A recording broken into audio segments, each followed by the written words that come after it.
Selamat petang, Bungkus. Petang Ibrahim. Bungkus, usai lawan Bahrain yang begitu kontroversial wasitnya, menyakitkan, Bungkus.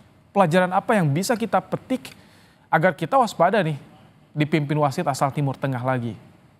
Iya, yang pertama tentu kita harus sangat berhati-hati ya. Setiap kemungkinan terjadinya pelanggaran harus kita hindari, termasuk menghindari kesalahan di menit-menit akhir yang dalam beberapa pertandingan ini sebetulnya sering menjadi persoalan bagi kita. Kemarin menghadapi Bahrain, golnya juga tercipta di menit akhir ya. Kita juga pernah mengalami kebobolan gol di menit akhir waktu lawan Irak ya. Sebelumnya juga kita kebobolan di menit akhir waktu lawan Australia di Piala Asia. Jadi memang kita perlu terutama jajaran pelatih dan manajemen perlu menguatkan konsentrasi para pemain supaya kebobolan di menit akhir itu bisa kita hindari. Karena sepak bola itu memang di era sekarang tambahan waktunya itu seringkali tidak terduga gitu ya. Misalnya kemarin berlangsung sampai 6 menit tapi realitas di lapangan sampai 9 menit. Itu hal-hal yang sekarang memang menjadi fenomena baru di sepak bola modern di mana setiap waktu yang terbuang itu akan dicatat dan dikompensasi. Jadi kita harus fokus betul, selama peluit panjang belum berbunyi artinya pertandingan belum selesai. Kalau bicara soal protes yang dilayangkan oleh PSSI, ini outputnya nanti bagaimana atau dampaknya bisa seperti apa ini? Iya, protes itu saya pikir mengingatkan kepada AFC dan FIFA bahwa Indonesia tidak happy dengan kepemimpinan wasit Alkaf ya, dan tentu diharapkan di laga-laga selanjutnya ini menjadi concern bagi FIFA dan AFC, termasuk dalam hal penugasan wasit. FIFA dan AFC ini mempertimbangkan rekam jejak wasit yang pernah memimpin pertandingan Indonesia. Saya pikir manfaatnya itu, tapi secara hasil tidak akan mengubah karena apa yang sudah terjadi di lapangan itulah realitas yang harus kita terima. Mm.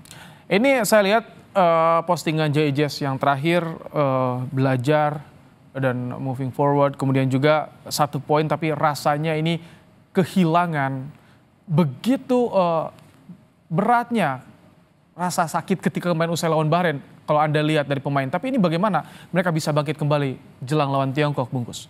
Iya, pasti sangat berat ya menerima hasil yang mengecewakan ya. Tapi biasanya pemain itu terpukul itu biasanya hanya 1-2 hari ya. Begitu mereka sudah melewati sesi latihan, sudah berkumpul lagi, sudah saling bercanda, sudah saling ngobrol di antara pemain dengan sesama pemain, dengan pelatih, dengan manajer. Biasanya mereka sudah bisa move on. Sehingga ketika menghadapi pertandingan berikutnya lawan tuan rumah China atau Tiongkok ini mereka sudah lupa dengan hasil kemarin. Itu yang kita harapkan. Dan pemain saya pikir juga tidak perlu terlalu berkecil hati karena 1 poin di kandang Bahrain itu sebetulnya 1 poin yang sangat berharga. Karena Bahrain ini kan tim yang cukup kuat ya, peringkatnya 70-an, kita masih 130-an. Jadi yang penting itu di pertandingan berikutnya lawan tuan rumah Tiongkok, China kita harus 3 poin. Karena target kita di bulan Oktober ini dari 2 pertandingan adalah 4 poin. 1 poin sudah di kandang Bahrain, sekarang kewajibannya adalah 3 poin berikutnya harus kita raih ketika bertandang ke Tiongkok atau China. Itu yang paling berat. Mengapa kita butuh 3 poin dari Tiongkok atau China? Karena bulan November, pertengahan November kita punya 2 pertandingan yang sangat berat. Memang dua-duanya pertandingan home, tapi lawannya Jepang dan Arab Saudi. Jadi kita butuh modal kemenangan lawan tim tuan rumah Tiongkok, supaya nanti ketika lawan Jepang, lawan Arab Saudi, kepercayaan diri pemain sudah sangat meningkat.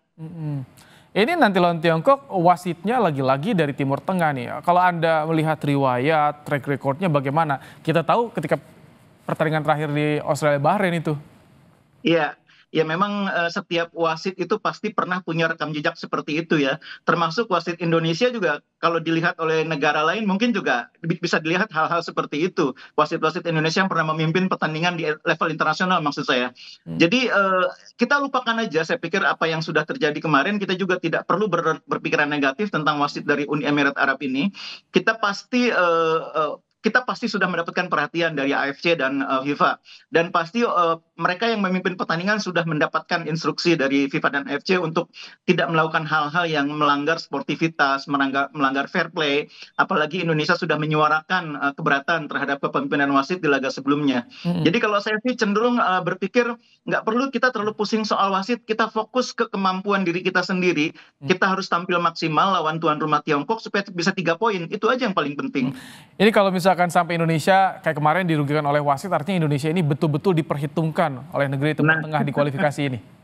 Sisi positifnya barangkali itu ya, berarti memang negara-negara lain sekarang melihat Indonesia tuh sedemikian menakutkan sehingga perlu sampai di dalam tanda petik gitu dikerjain gitu. Tapi saya tetap berpikir positif lah. Saya tetap berpikir bahwa apa yang terjadi kemarin itu ya dalam sepak bola modern tidak hanya pernah dialami oleh Indonesia. Mungkin beberapa negara lain pernah mengalami juga. Mm-mm.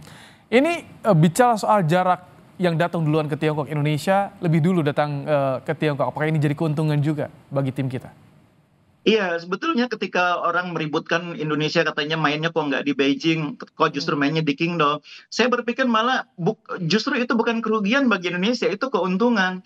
Karena Qingdao itu kota yang nyaman buat sebagian besar pemain Indonesia. Suhunya itu nyaman buat pemain-pemain kita yang banyak yang berasal dari Eropa. Makanya saya tidak terlalu memusingkan lokasi pertandingan di mana, selama tempatnya, stadionnya, rumputnya, kualitasnya memenuhi standar FIFA, saya pikir nggak ada masalah.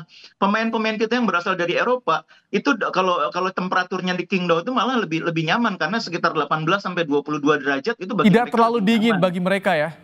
Iya, cukup ideal bagi mereka justru. Apalagi stadionnya bagus. Saya pernah ke Qingdao kebetulan dan stadionnya bagus-bagus. Nah, kalau misalkan kemarin kita sudah lihat lawan Bahrain dengan line up yang diturunkan oleh Sinteyong, bagaimana nanti dengan lawan Tiongkok jika kita memiliki target poin penuh? Apakah harus ada rotasi di situ untuk menjaga kebugaran atau seperti apa, Bungkus?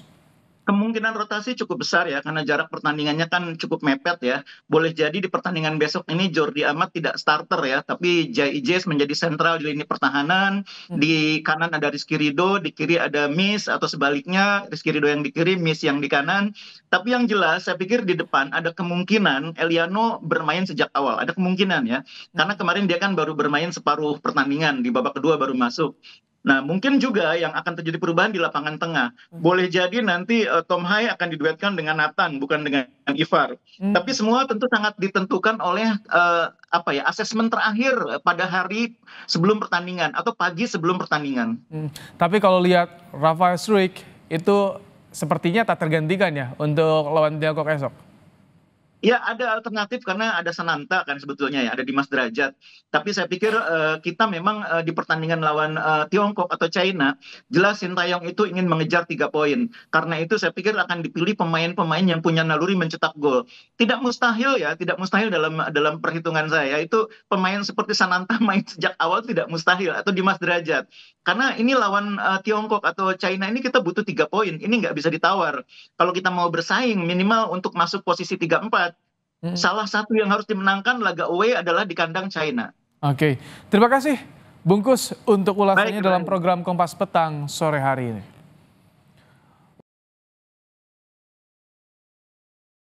Junjung tinggi prinsip jurnalisme dalam setiap tayangan terbaiknya. Menghadirkan berita bernilai sebagai referensi. Gelar bicara yang tajam. Tidak, ini kan kebohongan dok. Mengupas fakta demi fakta dan mendorong pencarian solusi. Serta investigasi yang mengungkap kebenaran. Rosi, Satu Meja, The Forum, Sapa Indonesia Malam. Nilu, ikuti semuanya bersama Kompas TV.